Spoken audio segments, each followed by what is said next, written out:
tonight, you guys are just finally doing your job and covering the best fighter in the world. Me. You know, I have a feeling beating up Anderson is going to be like eating Chinese food, and 20 minutes after I do it, I'm going to want to do it again. So hopefully they give him an immediate rematch. That night, if I could, I'd fight him twice. The single worst draw in the history of the championship division that dates back to 2001 when Silva took over. His merchandise doesn't move. He's sponsored by nobody. He has one sponsor, and I couldn't tell you what their name is. It's some off-brand that I think you got to buy like on the side of a street out of some guy's car. Nobody likes him. Nobody cares about him. He's got to go. That's it. These aren't my words. This is coming from the top. Leading up to this fight, when you were talking about Anderson, you would always say, you know, you ain't seen nothing yet. I got a lot more on this guy. Oh, yeah. If you do fight him, what can we expect to hear? Well, it'll be a verbal beat. Anderson Silva will be in tears before it's all over. You know, look, there's just a lot out there on the guy. I mean, this guy's no more real than the Loch Ness monster. And if he needs me to expose him, I will. But I'll tell you, the guys in the back know who the tough guy is. If we walk in the back dressing room and Anderson says put on hip hop and Chael walks in and says put on country, I guarantee it's going to be a hoedown. The guys are going to do what I say. So as far as him being the bully of the playground, well, his 15 minutes of fame is up. But one can make the case for this being the most anticipated one, largely in part because of you and because of, you know, all the talk leading up to the fight. Do you feel as though you've had to sort of carry the promotion and keep people interested, especially after what Anderson did at 112? Yeah, I mean, it's the way it should be. Nobody cares about Anderson Silva. Nobody buys his merchandise. He's the worst-selling pay-per-view draw in the history of the UFC Championship division. He doesn't talk to the fans. He doesn't talk to the media. He pretends he doesn't speak English. This is the way it should be. It should be the Chael Sonnen show. I'm the one they're tuning in to see. I'm the one that's selling out the arena, not him. So, yeah, I do feel that way, but that is the way it should be. Well, final question, just to ask, because you talk about the answers. Anything from, you know, Abu Dhabi till this point that you have regretted saying? Yeah, a couple regarding the fight? Well, maybe in general. I'll give you the forum right here. Well, fight-wise, no. If I assume you mean towards Anderson. No, I would never apologize to Anderson. In a million years, I wouldn't apologize to that guy. I've held back. I've been nothing but a gentleman to Anderson Silva. I offered him a way out. That treaty needed to be signed and faxed back to me on Sunday. He missed it by 3 days. Now we're going to go to war. There's this dirtbag named Anderson Silva. His running is done. His 15 minutes of fame are up. Anderson Silva is easily the most unpopular fighter in this company. When Anderson Silva walks into a room, you could hear a rat piss on cotton. People tell me he's a great fighter. I say, really? When did you see him fight? Because I haven't seen him fight. He can go dance and be the Michael Jackson of MMA like he likes to do. Well, Anderson's a fraud. He's a liar and he's a thief. He beat up a math teacher. He beat up a slow and unathletic light heavyweight, a couple of them. I stand here on my own free will. I stand here because I beat every middleweight they got in my way. Anderson's here because Dana White's making him. We don't have to fight. I issued him in writing. I sent it over my demands. He leave the UFC for no less than 12 months. He issued an apology to the fans. Simple things. And he erected a statue in my likeness in his living room that he bowed to each evening. He didn't accept them. Who cares how he leaves? Just go. He's been threatening to go for a long time. Nobody cares. We're ready to see him leave. He's a nuisance. He's annoying, and he doesn't have any fans. People say, do you want to fight the best Anderson Silva? I don't care if it's the best Anderson or the worst Anderson. I'm going to beat either Anderson. I'm going to put him on his prissy little ass. I'd light up a big old mouth cannon, and I'd walk away laughing. Who's the better one? CP. Your ace, your guy, ace of hearts. I don't want to fight Anderson. I want to beat him down. I want to destroy Anderson. That's the difference with me and Nate. He really wants to get that fight. Go fight him. But when you're done playing around, they'll call me. Well, I'm the toughest guy in the company, period, whether it's Anderson or any other opponent. But there's never been a guy with earrings that could out-tough me, and he's not going to be the first. I'm going to skip the first question because it's ridiculous.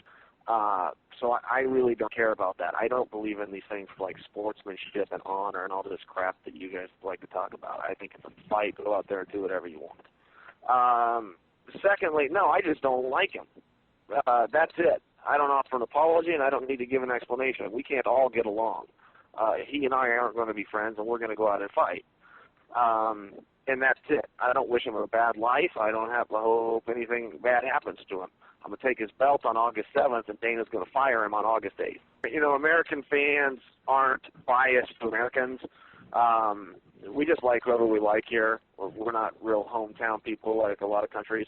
Anderson, I don't think, has any fans. He's the only guy in the world that's been a champion 4 years, never beaten in 4 years, that's sponsored by one company. Nobody sponsors him. Nobody puts their name on the guy, and nobody wants to dress like him, act like him, or be like him. I, on the other hand, have a number of sponsors, a number of merchandise that's got my name on it, and it's some of the best sellers out there. So I know who the fans are behind. I don't think about Anderson at all. I don't spend any of my day thinking about him unless somebody asks me about him. You know, the opponent just doesn't matter. That's what bullies do. That's what Anderson does. Guys go out and they pick their fights and they take easy fights, fighting math teachers from Ohio and one-legged guys from Canada. It's going to be a tremendous difference when he gets in with an All-American from Portland, Oregon. I'm the one they want to see. I'm the one that they're paying to see, and I really don't even know why he's here. You know, these guys go in there and they say, well, he's scared.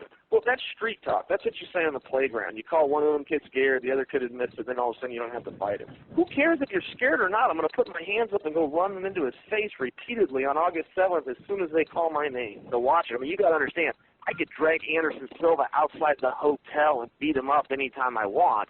I've made a commitment to wait till August 7th, and I'm going to do everything I can to make sure millions of people watch me do it. I challenged Anderson Silva for 4 years, and he's ducked me every bit of the way. I challenged both of those guys, and in the process, I fought 12 guys in the top 10, beat 10 of them, beat every champion of every organization there's ever been except one, and that's because neither of those guys would give me my shot. I beat the Elite XC champion, I beat Strikeforce champion, I beat Bodog's champion, I beat IFL's champion, I beat the WEC champion twice. I beat every champion of every company there's ever been, and there's not another middleweight living today that can make that claim, except for the UFC champion. And the math teacher wouldn't fight me, and neither would the Spider. But he's here now, and he's not here on his own free will. He's here because Uncle Dana made him do it. It's shocking that he actually believes it and then stands there with his chest out like we should all pat him on the back and go, oh, good job, Anderson. You're training really hard. Well, guess what, dummy? I've been training really hard since I was 9 years old, and I still have time to bring interest to people seeing me whip your ass on August 7th. Most of your losses are to submission. I don't think you can stand with them. I think it's a bad matchup for you. How do you think that fight's going to go? Well, I've heard of you. Now, I didn't know I'd ever meet you, but ladies and gentlemen, this is Anderson Silva's fan. I heard that he had one. Greetings. I didn't know I'd see you. I thought it was like absolute zero or the fifth dimension. I would never see it in my lifetime. But welcome to Vancouver. And to answer your question, every fight I've ever lost is by submission. So you bring up a very fair point, and I also don't think I can stand with him, but I assure you I do not have to. I've never seen anyone like Anderson Silva clown around in the octagon that much. What are you going to do if he starts doing that again, like he did against Damian Maia? You know, I really don't know. That would be uncharted waters for me. I've never had anybody do that in practice. I've never had anybody do that in a fight. And it's a good possibility. I truthfully don't know if he does that, but a lot of that's his mystique. A lot of that moving, or what you referred to as clowning, is what he uses for a setup. He's got a black belt under the Nogueira brothers. I think a black belt under the Nogueira brothers is saying I got a free toy in my Happy Meal. I don't really. Yeah, you know, that's really it. Look, there's not a plan B. He doesn't have one either. He's got to keep it standing up, and I got to throw him down. I got 2 national championship plaques on my wall that says I can take him down. Okay? I got a silver medal from the World Championships in 2001 that says he can't stop me from taking him down. If he's got an answer to it, then God bless him. Fights go to the ground, but 100% of the fights start standing up. So, you know, I'm going to throw him on his back and beat a hole in his face, but until I can do that, that's it. You know, and this is a one-sided dance. I saved Anderson's job. Uncle Dana was going to give him his walking papers, and I begged him, keep him around. Keep him around for one more fight. I will retire this guy. I am now hyping this fight single-handedly. There's no help from Anderson Silva. You know, I've been telling people for a while now, Anderson Silva speaks English. He just refuses to speak to his fans. I just saw an interview with Ariel Helwani and Anderson Silva, and it was a crack-up. It was great. They're going back and forth. Anderson's doing a good job. He's saying funny things. Ariel Helwani asked Anderson Silva about the fight with Damian Maia, and all of a sudden it's C. Habla Espanol. Where's Ed at? Right? So it's the one-man show, but at the same time, you know, look, this isn't a fight that's going to be tit for tat. People say, Chael, you're getting ready for war. Guys, this isn't going to be a war. This is going to be a one-sided pounding, and I'm swinging the hammer. Promoting the guy, you know, I've had it. He's a fraud. It's kind of like he gets in the ring and he likes to bow. He doesn't come from a bowing culture. If you bow in Brazil, they'll hit you over your head and take your wallet and walk off laughing. Do you have any regrets for what you said before, like if you bow in Brazil, you can have your wallet stolen or something like that?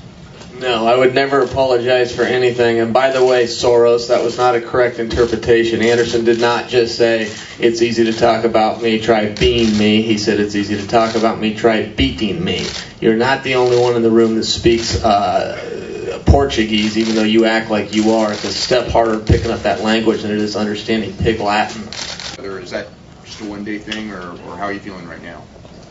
No, I'm sore, tired, under the weather, overtrained, undermotivated, and still tough enough to beat this guy. Battle out there for 5 rounds. No matter who wins, will you show respect to Anderson? Well, I don't fully know what respect means. That sounds like something a kid says in the street after he's getting ready to take your coat and shoes. But, you know, listen, they want to talk about respect. I don't do that stuff. I'm here to fight. Okay, this is a fist fight to me. And you can talk mixed martial arts and you can bow and do all this crap you see in the movies, but when you're done with it and the guy in the shark's tooth gets done saying our names and gets the heck out of the ring, I'm going to get in a fist fight on Saturday night in Oakland, California. When that's done, you know, who knows what the future brings. I'm going to look for somebody else to beat up, and if I need to be nice to Anderson when it's done, that's okay too. I don't wish Anderson a bad life. I'm going to take his belt, I'm going to hurt him real bad in 2 days. Beat him, what you going to say to him or to everybody? Well, if we're playing in a hypothetical world and Anderson's able to beat me, that's not going to mean Anderson's that good. That just means I'm that bad. Okay? Look, we're going out there to fight, and I don't owe him anything, and he doesn't owe me anything. I just ask that he shows up on the 7th, and I ask that he makes weight tomorrow night. But no, I'm not in here to get the silver medal or say I one time fought in the main event in the UFC. I'm here purely to win the world championship, period. And it doesn't have a lot to do with Anderson. Getting to beat up Anderson is just a bonus. I'm after the championship belt. He's got it. We can't all get along. There can be only one champion.